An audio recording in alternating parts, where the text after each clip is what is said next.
Hello everybody and welcome to the second video of ZimmGeek. I am your host Randy Zimmerman, and today I want to talk to you about Cartooning 101, the fundamentals of cartooning. I've been teaching cartooning after school for many years, and I've gotten it down to a nice little program that I hope to share with you here. So I'm going to set up a little screen capture here in my Photoshop and we'll see how this goes. Hang on, here we go. Okay, if everything is working right, you are staring at my screen on my Photoshop. All right, we are here to talk about the basic fundamentals of cartooning. This is Cartooning 101. I really don't have a lot of time because I'm just starting this channel and YouTube likes me to stay under 15 minutes. So this is really going to be a condensed version of what I do in the first class in front of a group of kids. All right, and some of this might be a little elementary. Hopefully it's going to be a little entertaining. You can always laugh at my guffaws. I've got everything shut off down here in the basement except for the sump pump. So if you hear that sump pump turn on and I'm on a good take, I'm probably not going to stop. So just so you know, if there's a strange noise that pops up, that's what it is. So materials. Materials, really anything that you can mark on paper. That's what you need. In my classes, we always run with pencil and paper. And I do that all the way through the course. That's it. Just pencil and piece of paper. I get some typing paper and run it from there. Every cartoon needs to start with a pencil and paper. Even if they're working off of a computer, they're just working off of a stylus and a whole different type of paper. But pencil and paper, it's very important. Typing paper, any kind of paper. When I first started drawing at home, I used to drive my parents crazy because I was using notebook paper. It got to the point where they were rationing me down to 2 sheets of notebook paper a day. So, of course, I very quickly figured out that if you take that piece of paper and you divide it with 2 lines, all of a sudden you have 4 pieces of paper, or you have 4 windows. You turn it over, you've got 8.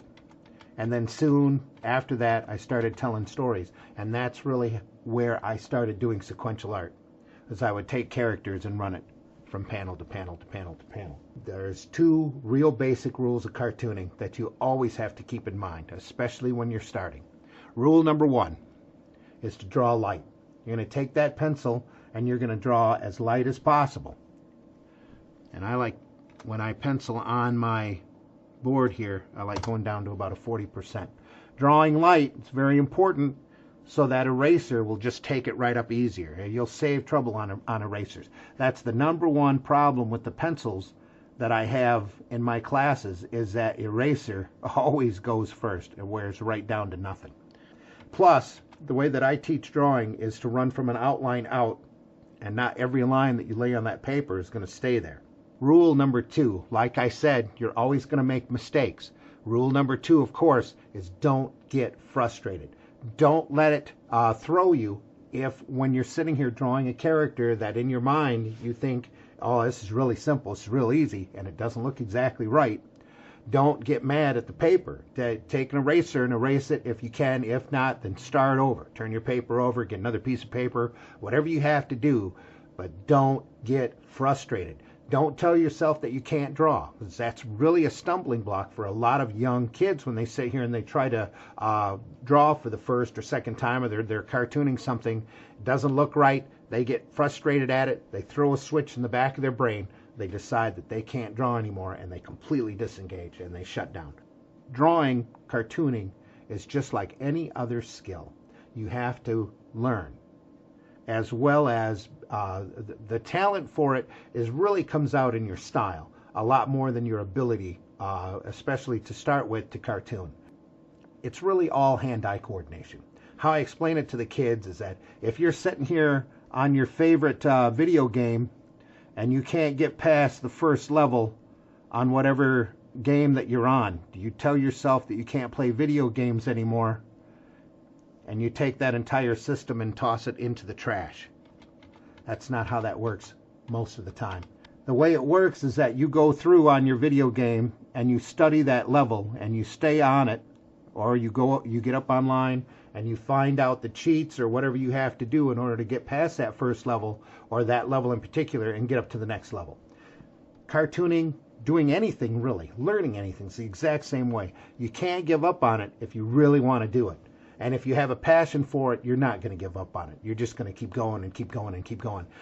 Comics, cartoons are not here to frustrate you. You're here to have fun. A lot of the kids, when they first start, they go, well, I can't draw. The big counter for that I always tell them is, well, it's a good thing we're not drawing. We're only here cartooning. So just follow along and you'll see how easy it is. Cartoons are really simple. Cartoons are made to be very iconic and very simplistic. They're made to trick the mind in order to get their point across as quickly and as easily as possible, depending upon, that's where talent comes in, the talent of the artist, is the style of the character.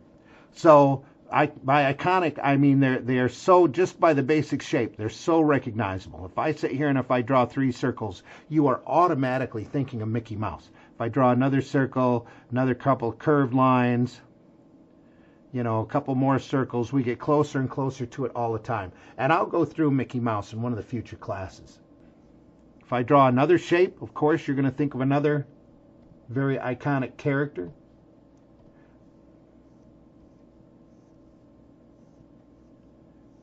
There we go. It's that easy. Once you have that basic shape down, everything else all falls into place. And the way that I teach cartooning is by using basic shapes. You'll see a lot of instructional books, when they first start up, they will tell, in the first chapters of the book, they'll tell everybody to do a stick figure in order to get the body style down. Whatever shape that they have here. Circles for knees, circle for a foot. I don't see the practicality in that, when you can sit here and do basic shapes and serve the same purpose and get the basic shape of your character already into your head. You can draw any character that you want, any cartoon character. If you have the passion or the willingness not to be frustrated, to draw light, keep drawing it over and over and over again, you're eventually going to figure out in your mind how to draw that character. And the other big thing to keep in mind also is that these characters don't always stay the same look. A lot of these characters will evolve over time. Mickey Mouse, when he first started, doesn't look like the Mickey Mouse of today. Garfield's another classical example of a character that when Davis first started drawing him looked completely different from the way he looks now. And that's because he's drawn them over and over and over again, and he's pared it down. He's brought in his talent and his style and has worked the character to the point where it's the most serviceable for him. And that's the other cool thing about cartoons. Cartoons are not meant to be difficult. They're not meant to be multi-layered as much as just getting your point across. So, okay, draw light. Don't get frustrated. Don't get too difficult. Try not to make it too detailed when you first start, especially if you're creating your own cartoon. If you're copying another cartoon, don't be afraid to pull up a copy. Even if you have to trace it, absolutely trace it, just to get it in your head, where the shapes are, where they fall into place. There is nothing wrong when you're first starting on tracing a cartoon or a picture. Where it gets wrong is when you start charging money for it. But when you're first starting, great way to learn is by copying. A lot of young artists, when they first start, if they're not drawing light, they're going to sit here and they're going to take their time working on a portrait. And they might spend hours making sure that nose is right, making sure those eyes look correct. If it doesn't look correct, they got to go through and change it. Got to go through and change it in order to get the right look. They spend all that time on the little features and the tiny details to make sure it looks good, and they're trying to do their best. And they get down to the shoulders. Oh, and they're putting all their time into the collar. They get down past the shoulders, close to the stomach, and they're out of paper. That adds to their frustration. They decide that they can't do it, that they're not a good artist, and they just shut down. Where instead of doing that, if you just sit here very quickly and go through a basic body style, basic shapes, again,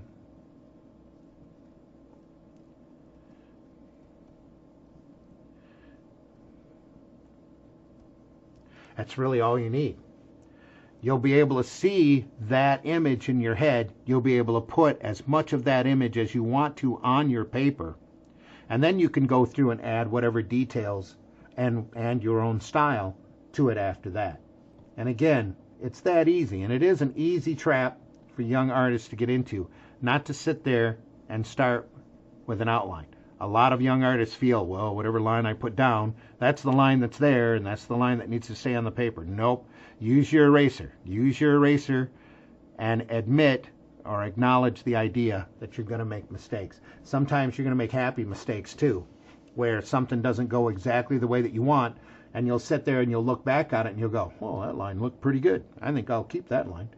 Basic body style. I hope I'm not running out of time here. Head. Oval for a head. Give it a little neck. Cartoon body styles. There's all sorts of different sizes of heads. Most heads are based off of a circle. Even the more detailed superhero work, you're going to see that top of that skull is based off of that circle with a jaw on it.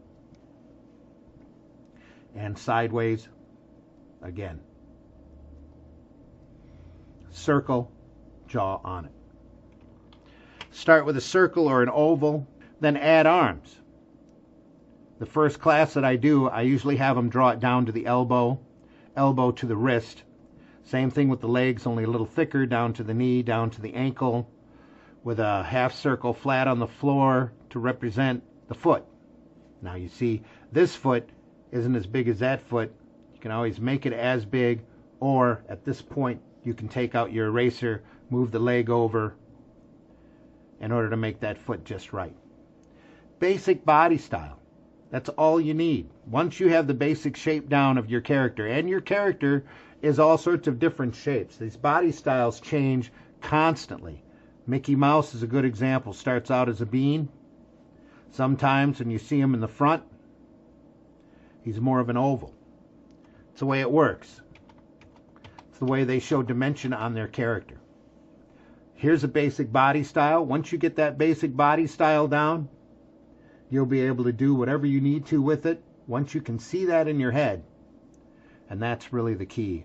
Use your imagination. Don't be afraid to use your imagination. Don't be afraid to go crazy with it. Once you see that basic body style down in your head, you're going to be able to take that and bend it and move it however you need it to go.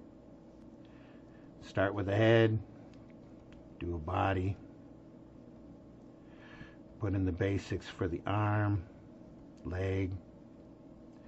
You'll figure out your foreshortening. We're going to get into that here in another class. We're going to cover dynamics. I really, like I said in my first video, I want to cover absolutely every aspect of comics and cartooning that I possibly can in order to help you to enjoy doing comics and cartoons, because for me, it's always been a joy to do. It's always been a passion to do. I love to teach it. I love to talk it. That's why I have this channel here. Hopefully, that has been a very basic, and I'm sorry if it was too basic. I hope I was still a little entertaining. Start for your cartooning. We're going to take that body style in our next class, and we're going to detail that up. We're going to clothe it up. We'll cover cartoon hands. We'll cover faces too if we have a little bit of time. All right? So that's the basics for Cartooning 101. Hope you enjoyed yourself and that it wasn't too painful or that you were too bored. Let me know in the comments section below what you think. Just keep in mind, this is the foundation. Everything builds up from here. The next video I plan on doing will be on comics, and then the one after that, we're going to pick right up where we left off here and get more detailed into that body and do what I said earlier. All right, so please subscribe. Please let your friends know about the channel if this was good for you. Ring the bell for notifications. I deeply appreciate everybody that watched the first video. Quite frankly, it was a lot more than what I was expecting, and I am deeply humbled and grateful for that. So, in the meantime, take care, and thanks a lot for being here.